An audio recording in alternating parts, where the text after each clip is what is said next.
Hello, I am Professor Shalini Sarai from EC Department, SIRT Bhopal. Today I am going to discuss the various network elements through this lecture. We can classify network elements into four types. The first, that is active and passive elements, bilateral and unilateral elements, linear and non-linear elements, lumped and distributed elements. Active and passive elements. The active elements have the capability to deliver average power greater than zero for infinite period of time to the connected devices, for example, ideal power source, battery, etc. The passive elements, it consume or dissipate the energy stored in the circuit, for example, resistor, inductor, and capacitor. Bilateral and unilateral. The bilateral elements have the same VI relationship for the current flow in either direction. Any conducting wire, that is resistor. Unilateral, for example, vacuum diodes, silicon diodes, rectifier, etc. In the unilateral elements, the current or the flows in either one direction. Therefore, they are called unilateral elements. Linear and non-linear. Linear elements have the same linear VI relationship, that is straight line passing through the origin. Linear elements obeys superposition theorem, for example, resistors. Nonlinear elements does not follow linear relationship between input and output, for example, SCR triac. Lumped and distributed elements.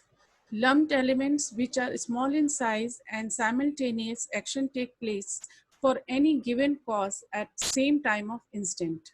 Size is very small compared to the wavelength of the signal applied. For example, R, L, and C, that is resistance, inductor, and capacitor. They can be physically separable. Distributed elements, which are not electrically separable for any analytical purpose. For example, transmission line has its distributed RLC throughout its entire length. So these elements cannot be physically separable.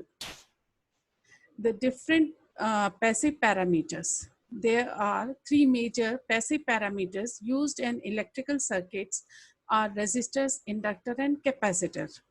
Resistance, which we know that it follows the Ohm's law, and due to physical property of the material, collision of electrons with atoms of material take place.